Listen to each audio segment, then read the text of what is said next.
Welcome, ladies and gentlemen, boys and girls, children of all ages. I am Sean Anderson, Most Valuable Podcast, and the upcoming segment is from our full Fast Break podcast that we recorded. And if you do want to check out that full podcast, head over to Blog Talk Radio/The Fast Break. You'll be able to find the full podcast over there. But let's move on now. We're going to be talking about the NBA regular season. Should we care about the NBA regular season? The players don't care about the NBA regular season. Everybody's taking days off. Everybody's resting. I wish I could take a day off, but I can't. Ricky's a very strict boss. So, Ricky, should we care about the NBA season if the players don't? Not at all. And the reason why is it's one of those things like even Dave said in the last segment of, the Cavs could walk in as the 8th seed and still roll through the playoffs. That's exactly it. As long as you make the playoffs, like especially if you're the Cavs or the Celtics, you're in. You're fine. It's one of those things where I feel like with the NBA, when we get to the conversation of, should the players be resting? Are they taking away from the fans?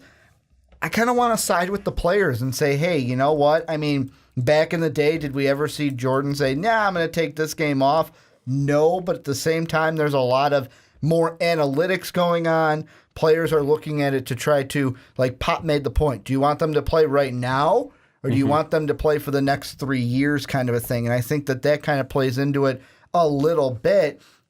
And the thing that is an interesting point that was brought up was, have we hammered home, and we as like a collective, we of everyone who's an NBA fan, hammered home the point of it's that nothing matters unless you win a championship. Have we hammered that so far to where the players have even gone, yeah, you're right, this game doesn't matter, so I'm going to rest because in the playoffs it is going to matter because that's going to get me the championship. Is it a problem with them resting, or is it a problem when they're resting, and is it a problem at the frequency that they're resting at? I think it's a problem when. We have seen players rest before. Yeah, it's nothing new. I'm not against players taking a day off. If players aren't playing 82 games, it's fine. If players are playing 75 games a season, okay, that's fine. I don't care. But it's it's something where you look at a guy like MJ. I know he's the cream of the crop. Everyone loves him. It's the cream always rises to the top. You look at every single season that he played in Chicago, the lowest that he got was the 85-86 season because he got hurt. But then other than that, the lowest amount of games he played was 78. And that's it. I mean, that's the lowest amount of games he played. Well, and that was across the board, though. Like, players back then, we didn't focus on it so much because I didn't feel like players were like, I'm going to take this random day off like we see right now. But at the same time, I mean, it's a different NBA than it was back in the day. And there's so much more that's come around health. But why is it a different NBA? Because I understand the health thing, because now we have better science and all that. But but then again, we didn't see players like getting like super destroyed. I mean, Michael Jordan's still walking around fine. Right. No, I'm not talking like this is not football where you see guys in their 50s who look horribly like crippled because of the day-to-day. No, as far as like the gameplay, like guys are so much more athletic these days. But it was also more physical game back then. Yeah. But so you can't clothesline people. I mean, sorry, Bill Laimbeer, Kurt Rambis. That's not a thing anymore. But you're so much more physical. You're so much more like, if you compare a basketball player from the 80s to a basketball player from today, the sheer difference in like muscle mass, in health overall, like the guy from today is an athletic freak compared, like an average player today will be an athletic freak compared to a guy from the 1980s who is literally like drinking before the game, smoking at halftime. Like the players take care of their bodies so much more today. It's so shouldn't insane. they be go longer? If they're taking care of their bodies more, shouldn't they be able to play 82 games more efficiently than the players in the 1980s? The pacing also is different, and the level of physicality across the board is different because of everybody in the league is now doing that. So I think that guys are more concerned about the longevity of their career, and they're more concerned about how well they can take care of themselves because it's all about that paycheck, to be honest, at the end of the day. Let me throw this out there. The main point that we have to say is the only reason that we are talking about this, that ESPN has talked about this, that Fox Sports 1, that basically everybody and their grandmother has talked about this over the past week is because the Warriors and the Cavs, and I want to throw the Spurs in there, but they've been doing it so long, it's like, whatever, leave them off. Well, they did it because their players they did were it just before old. It was cool. Their players were just old as hell. Tim Duncan, yeah. But, I mean, because the Cavs and the Warriors finally said, no, we're going to rest players for a nationally televised game, that's the only reason we're talking about it. And it's one of the things where when you ask the question, Sean, of Is it the fact that they're resting or when they're resting? It's when they're resting. It's players. I feel like this year was a little bit of fuck you to the league, where it's like, you know what? Both teams we're gonna play a D-League game on ABC. You like that?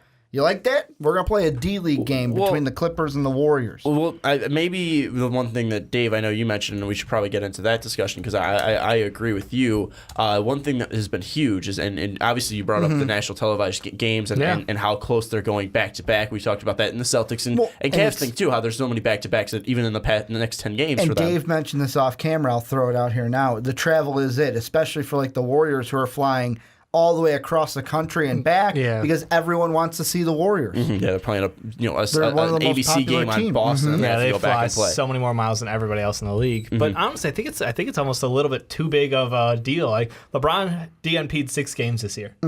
Is that really that awful? No. I mean, I said, that's what, 80, if he didn't play, I'm doing math right now, which is a terrible idea. But 76 games, right? He played 76 games? He will if he doesn't DNP for the rest of the year. Yeah, so 76 games, that's fine. I said like 75. If you're playing 75 games a night, that's good. Yeah, so I don't see necessarily a problem with that. And for guys who are, a little bit older in the tooth, if you're above the age of 30. LeBron's 33. Exactly. He's never like had a injury where he's been completely out. He's an injury monster. I think the biggest thing is this is getting so much backlash is because of the quality of games that are on nationally televised TV, and because those stations are then getting angry and yelling at the NBA and being like, hey, we're not making enough money because you guys aren't putting your stars out there every night for us. And the whole thing all circulates back to the schedule of the NBA and how that is right now. I don't think that's sustainable for long term to keep players happy, to keep television stations happy. So going back, lose-lose. So going back to obviously, should we care about the NBA? Yeah. I mean, I was listening to Colin Cowherd. The regular season, that is. Yeah, the regular season. I was listening to Colin Cowherd, and he was talking about how fans can see through stuff better than critics, and obviously the critics are they're obviously criticizing the players for taking games off, but it's just really they don't feel like playing because the regular season doesn't matter to them. It's the playoffs what matters to at least teams that are on national TV, like the Warriors, Celtics, the Cavs, like that. So should fans be caring? I mean, we're kind of analysts. We're analysts, but we're also fans as well. I mean, obviously we know you're a Bulls fan. So is it tough to care about the regular season when it feels like the players are having not a good time just playing because they're just worried about their health and they're worried about so many outside things? From what I feel like is, I have a feeling that fans now are starting to get the impression of, I bought this ticket to this game to see. I'm going to use the example of, let's say I'm a guy in Memphis. I bought this ticket to a Memphis Grizzly Cavs game because I want to see LeBron James. I want to see the big three, and they sit. Oh my God, I am mad because I bought this ticket. That's the thing about sports, and it goes for any sports. Just because you buy that ticket doesn't mean someone has to play. It kind of puts the question in my mind, and I'll throw it out now. Are we playing a basketball season, or are we running Moron Mountain from Space Jam? Because that's what it feels like fans want. Let me put a chain to you. You're going to play this game, and then sign autographs after. That's what it sounds like. But then again, you say that sports in general, I mean, I think you're talking about the Big Four specifically. Well, I'm talking about like any sport. Well, that's just not true because in the UFC, if a guy misses weight and is pulled off the card, fans can get their refunds because they want to see players. Well, that's a little different because it's one of the things where you said any sport. Yeah, I'm saying. But like if they said, okay, let's say. And I don't know, UFC, you would know this better. Habib Nurmagomedov just recently missed weight and he was pulled from the card and was a co-main event. Fans can get a refund. They got their money back? They can get a refund because he was broadcasted and advertised to say he is playing this game. We see advertisements for LeBron James supposed to be being on ABC, so shouldn't he be playing on ABC? See, and that's the thing, that when it comes to the national games, the next CBA, I think it has to be, because everyone's talking about who's got the leverage, the players of the league. What needs to happen is the league needs to come in and say, we're going to fix the scheduling. How do we fix it? And it's a conversation. Of course, is it going to happen this perfectly? No. But we need to have a conversation about scheduling, whether that means less games, whether that means spacing things out a little more. Yeah, that makes it a little longer. I wouldn't want that. I would go maybe for less games, but then you're taking away revenue money, which the NBA doesn't want to do because it's less games. The scheduling needs to be figured out for the players. And then what needs to happen is the NBA needs to have a rule then where it's like if you are nationally televised, your stars must play that game. If you're being advertised for it, they need to play. Figure out your rest somewhere else. Unless there's an injury. Unless it's injury, of course. But then we're going to get I'm a little sore tonight, Coach. I'm not going to play. I mean, what if LeBron just has a bad back and can't play this one game? I mean, but then what if the league? I mean, there's some definitely, there's some things that there's a loop around for that. And that's the one thing I liked. What Jalen Rose actually came up with was if we get something like that, okay, LeBron, you're going to sit for this national televised game. You don't get a DMP. You get zeros across the board on your stat line, which then gets factored into your average for the season. All right, which would then say, oh, I guess I'm not going to do that because players actually care about their stats. What I want to go back to is again going about the caring because Dave, you mentioned other sports and how things are just too long. 82 games for basketball's too long. 162 games for baseball's too long. Absurd, yeah. The World Baseball Classic just happened. People are saying it's the best baseball they've watched in years. Like baseball was fun again. Yeah. Baseball had a meaning, and it was a game that happened in March, but it had a meaning. People wanted to see it, and it was a short tournament. Do you think that not even just in the NBA? Do you think that seasons are too long for players and for fans, and that it should be a condensed season? Obviously, I know it's not going to happen because these leagues are making too much money on it. But at least from a fan perspective, would you like to see a shorter season, or do you think an 82-game season can work, but it needs to be spaced out more? I think that 82 is okay. The spacing, obviously, my ideal picture would be to obviously cut a couple preseason games. We start a little bit early in October. We get rid of as many back-to-backs or 4 and 5s as we can. I think that you can manage with that. The other argument is obviously to drop it somewhere in the 60s, which I'm okay with that. That's what I'm for. And started on Christmas, just like the lockout year. Well, they ran into scheduling issues because of that with how many days off you can have in between because you're condensing the schedule. So, again, this came back to when LeBron decided that he wanted to take a week off for the All-Star break and made that the rules. And that's what's thrown all of this out of whack. So we have to adjust around to make these players happy, but at the same time to continue giving out that product to keep earning the dollars. Well, that was one thing no one even thought about was, you're going to get more time for these 2 weeks, but it takes each side and makes it smaller. So and one thing too, I mean, like how much money are you actually going to be making for the NBA? I mean, if they do condense to a 68-game season, well, money is money. Any money lost is bad for the league. Yeah, no, that's why it's never going to happen. Yeah. But even with 68-game season, you might have a clunker that you think is going to be great. Say the Knicks and Bulls, and the Knicks and Bulls are just two bad teams, and it's happening in March right now. People aren't going to tune in to watch the game. You're just losing money because of that. I just think it's so difficult. And then there's something that Chris Broussard brought up, and he said one way to make games more meaningful, at least in the regular season, to players is it's not based on seedings, the playoffs. It's based on, like, obviously, like whoever has a better record's 1 versus 8, but at least for home court, if the 8 seed, so say the Bulls right now, they're 3-0 right now against the Cavs. If they play the Cavs, they would get home court advantage because they beat them in the regular season. So, do you think that could be a workaround where you still keep the 82 games, but you still have to play the meaningful games where, if Brooklyn's not going to be in the playoffs, then you can rest against Brooklyn. But then pick and choose your battles. But then against Cavs Warriors or Warriors Spurs, you're not going to see that resting. You know what I would like to see? It's not going to happen, but I only say this because, of course, hockey's different. But I like what hockey does playoff-wise, where it's and Sean can correct me if I'm wrong. Top 3 teams from each division get in, and then there's 2 wild card teams, which could be from any division. How you can do that in basketball? You have 6 teams that make the playoff from a division. So 2 from the Atlantic, 2 from the Central, top 2 from the Southeast. Automatically get in, and then 2 wild cards from any of the divisions. Okay, so the top 3. Well, there's the top 3 from each division.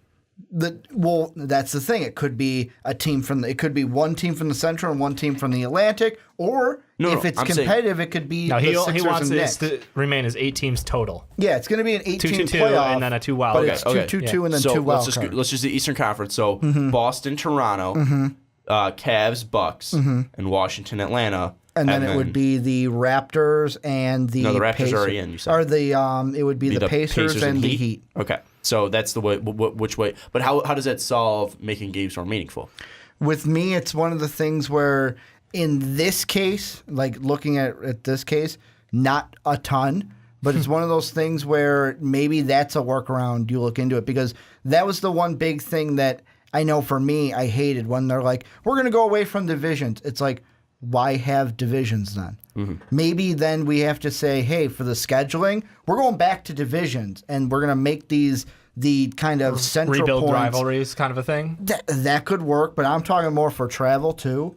Because teams, I feel like because it's been so like the league is so national, it's one of those things where it's like, oh, we're gonna have this team who's popular fly all over the United States in this month span. I know the Bulls have the circus tour, but that's something that they've got the rodeo tours. Yeah. You've got a bunch of different stadiums that host additional events.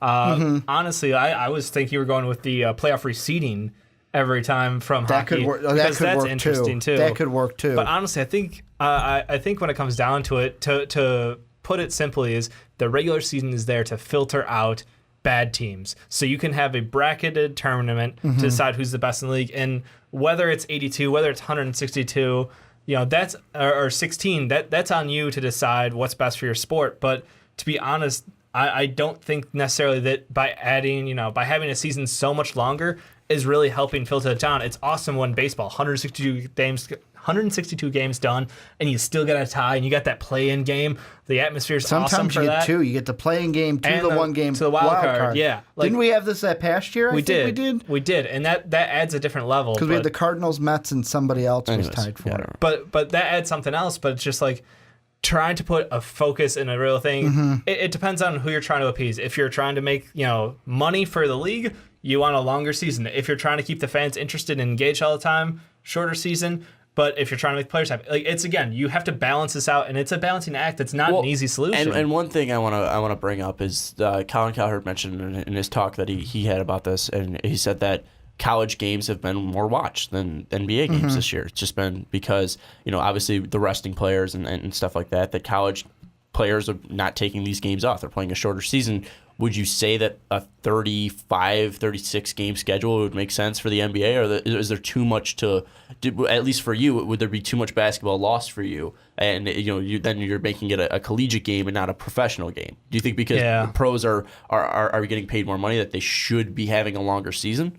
I don't think pay to season length has any association. I've seen the arguments for it, but I totally don't believe it because you can't go back on that. You're not going to suddenly tell a player that, oh, your contract, we're going to renegotiate that because you're now playing 20 games less. Like that's never going to happen. I'm not saying they lose money. You're saying because they're getting paid, should they be playing more games? I honestly think that everybody just loves to watch tournament games, and that's because college made that such a giant thing and inclusive of so many different teams that they pull in so much more from it. And that's what I think the March Madness as a whole has earned more money than the entire basketball.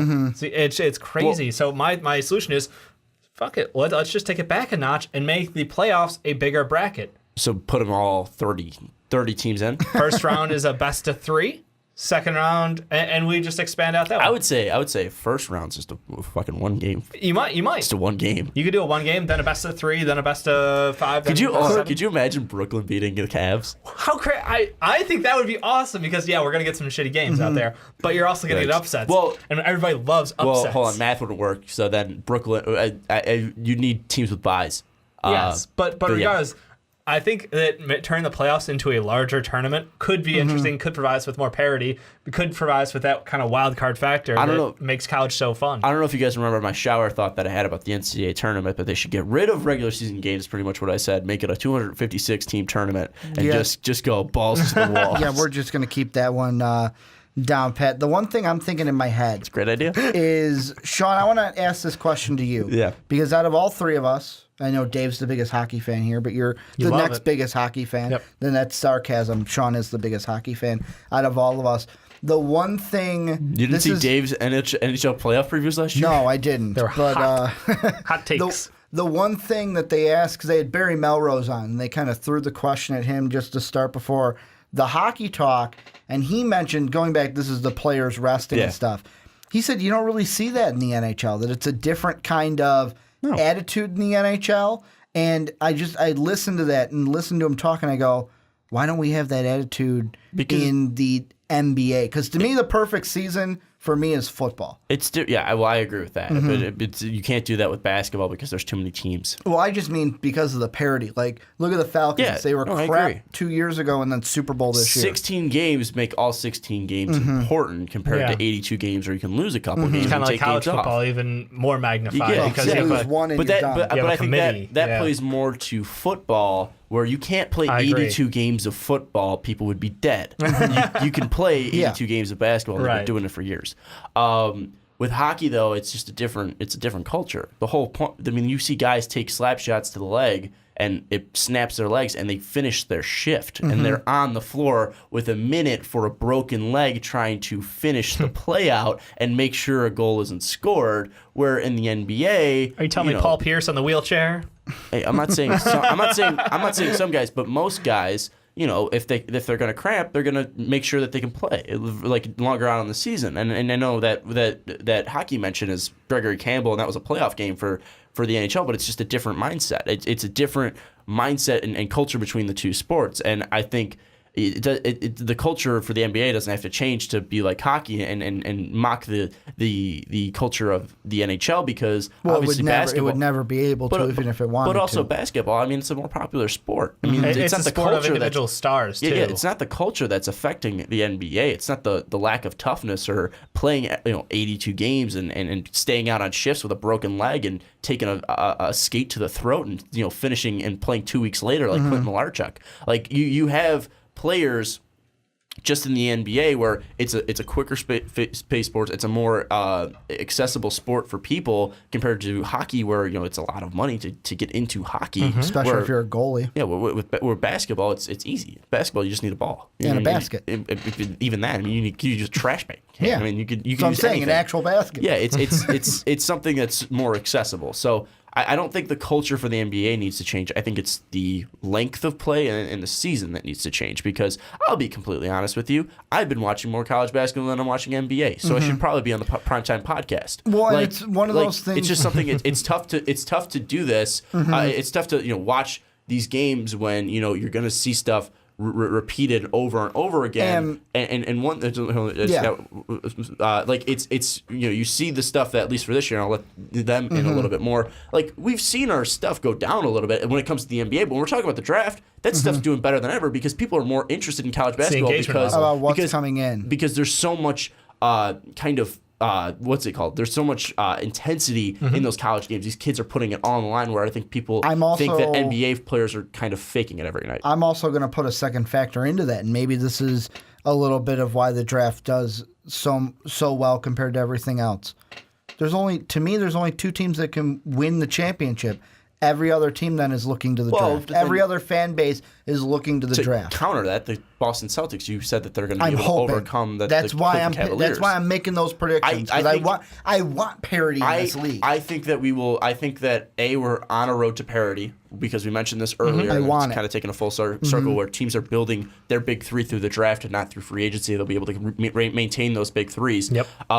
But also, I think the biggest thing, we saw that the NBA can be entertaining. Just look at last year. Just look at how much fun we had and how we almost killed each other in the NBA Finals. How much fun that was, watching Steph Curry and watching LeBron James and watching that comeback and watching that 3-1 lead. I mean, the NBA season last year was fun. And I don't think it had anything to do with rest. I think it just had to do with something about the players caring. A light bulb just snapped off into my head. What is it, tinfoil? The one thing, this is total tinfoil, but kind of to go off of Dave's idea, what he was thinking, like having a tournament, I figured it out. The one thing I love about college basketball and why the regular season, like non-conference... We're going to Malibu? Just wait for it. So yes. I don't like... To me, non-conference is the only part of the basketball season where I watch a game here or then, but I'm not closely. You don't like watching Kentucky and North Carolina on a boat? No, it's conference time. It's that... And the thing with conference play is...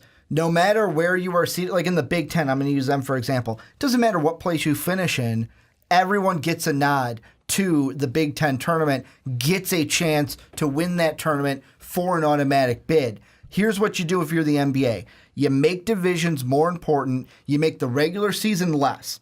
Then you say, you know what? You also make conference more important. You make conference more important. You say based off of after the regular season, which is already shorter, you're having 6 individualized divisional tournaments that will set up the seeding. The first overall in the division gets a bye. You have a best of 5 between the first 2. They move on to the next round. Winner gets the first overall seed. Makes it important to be number 1 in the regular season.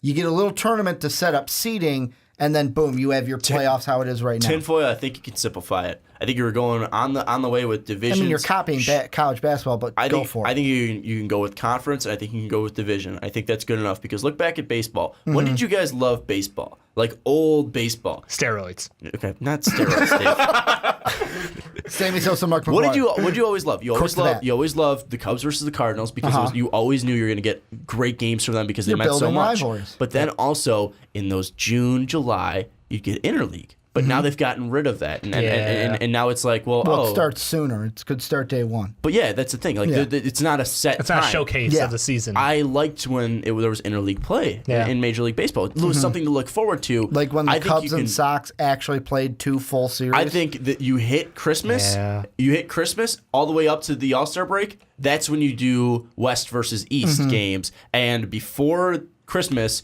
and after the All-Star break, that's when you do East, West, West. I think that's what you do, and you kind of build you build up the schedule there where it's important from the first game, because if you lose that first game, then you're screwed, and we might be screwed going into the last game. I think it's something where the schedule can be fixed to fix the NBA because who the hell wants to watch the Celtics versus the Kings on a Wednesday night? I do, but I'm more of a fan. I enjoy. Oh, sorry, Dave. Sorry, you want to watch Scale Labissiere and Willie Cauley-Stein all the other Georgios Papagiannis. I'm going to speak for the rest of MVP and say we're not watching that with you. Versus Terry Rozier because Isaiah Thomas is sitting out. Look, again, Louisville. The reason there's value in the regular season is it's an overall story of your franchise. It's watching players grow, watching the teams develop chemistry, watching how they're going to build. If you look at it as an individual game, it's meaningless. But if you look at it as a whole story being told over the season of how your franchise is going, it's engaging all the time, and you can turn on 4 different games and you're like, hey, I've watched the Knicks play this whole season. I've watched the decline. I've watched the little peak in the middle, and then it's like, what are they doing as a franchise? It leaves you with more questions and thoughts, and I think it's for more hardcore fans, the season has value. But for casual fans, you need those marquee matchups. But how many hardcore fans do we have overall? Well, that's the thing. Is clearly the NBA still has a lot, but they're also what I value about the NBA is they're a league that the values change, and they're a league that doesn't want to be outdated. So I think what's interesting is we're talking about these potential changes to not copy straight out, but to go based off of the success that we're seeing in the engagement levels and intensity of college basketball. I could honestly see them making some of these changes to turn this into definitely a more interesting season. Dave, you're a son of a bitch because I had a nice roundup, but now I want to keep talking because you brought up something. It's something where you have a game that is so accessible to players and so accessible to young fans, and I think basketball is missing out on the market. Basketball should be the most popular sport in the world. I mean, at least in the U.S. Yeah. I don't see how football is the most popular sport. Basketball should be able to capitalize that, and I think they are mixing up on that. You see how many hardcore fans there are, how much they do love their thing. You can be able to tap into this. You have so many different markets. You have so many places that don't touch. Utah doesn't have a football team, but Utah probably likes football more than do like basketball. They got the Utes. Okay, no, I'm talking professional. NFL. Professional. Okay, I'm like they like their Utes out there. The NFL, but I'm saying I would probably say there's probably more Bronco fans than there are Utah Jazz fans, and it's just the way that the NBA has been built. I think you can tap into how popular the NBA is. Look at the '90s. Look at the '80s. The NBA was huge. You kind of saw a dip off after Jordan left, correct? And you kind of seen some peaks where with LeBron can bring in players. You should want to see the Utah Jazz take on the Cleveland Cavaliers because you're going to be seeing the greatest basketball player that we've seen, not named Michael Jordan, come to your town. I think there's something where you can tap into those casual fans and make them hardcore fans because, yes, there's 82 games, but you can make those 82 games important. It's just about scheduling. What does football have right now that the NBA, to me, has lost? Divisions. Not divisions, but those rivalries. If it's a divisional game, even if it's I agree with the Raiders and the Chiefs, you're watching that game because it's two fan bases that really don't like each other because they play in the same division. I mean, who wants to watch the Bulls beat the Raptors every single time?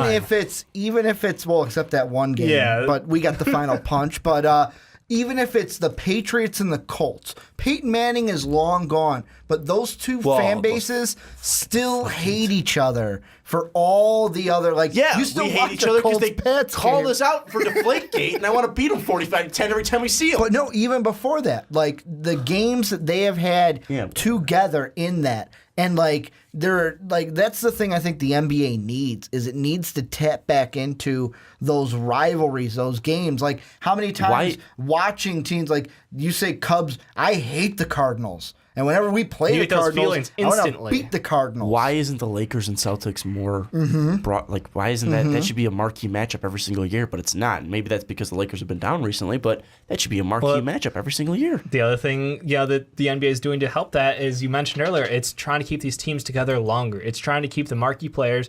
You build a player into a franchise, and that franchise now has a face, and you can keep that face around for more than a couple years at a time without having to worry. So you get more sustained success, more face time, because the NBA is a star-driven league. Do you think the NBA is getting to a place where the regular season will become more important because of the point you just made? I think they are. I think they're making the right adjustments, and I think that they can continue to, like I said, because they're willing to do whatever it takes to make this league successful. They will change the rules. They will change the schedule. They will do whatever they can to make sure their product is successful, and they're not afraid to make changes and be wrong. Ricky, what I want to say is, building off of that, do they need to change do you think the change of making stars for teams is enough, or do you think they still need to change the schedule?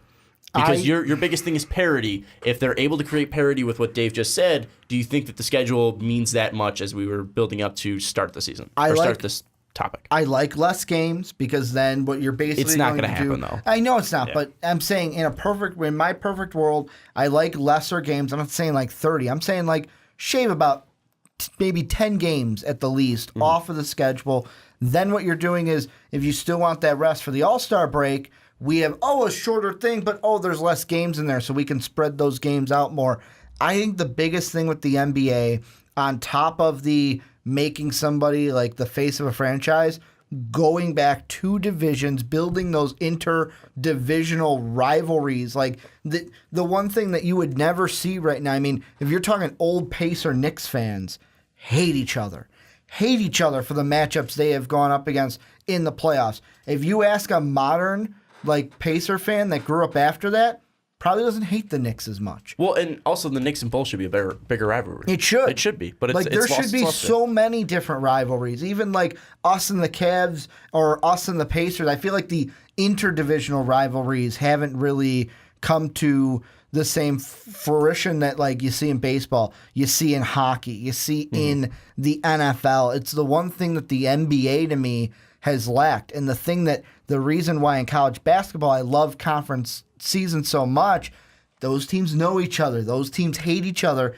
and most times those teams see each other twice a year. And Dave, you talked about telling a story. We wouldn't be talking about Devin Booker if we weren't telling a story. So, I mean, obviously, there's something going on with the NBA that it's taking fans away, but I think they can still bring them back. And I think that the NBA should be the largest sport in America, and basketball should be the largest sport in America. It's so easily accessible. It's accessible and such an exciting game. I just feel like they're not tapping into it enough. And there's not the injury problems that the NFL currently faces. And you don't have you have a great commissioner in Adam Silver where you don't have that in Roger Goodell. And there's less problems, at least from sexual abuse, domestic violence, drug issues. I mean, there's less problems in the NBA, but the NFL kings because maybe it's the violent, but I don't know. Anyways, great talk, guys. We talked NBA regular season. We talked Devin Booker. We talked the Boston Celtics and Cleveland Cavaliers. I'm losing my train of thought. We'll be back next week, probably talking NBA draft because we're getting closer and closer to the Final Four. I hope. Shout out to Mike Miller and the Denver Nuggets. And is that why you wore the hat? Yeah, totally. For Dave Oster, for Ricky Widmer, I'm Sean Anderson. We'll see you next time. Thank you. Oh, shit. Oh, it's just one of our videos scared me a little bit. Don't forget to check out that one. And also don't forget to check out patreon.com/mostvaluablepodcast. But thank you so much for watching. We'll see you next time.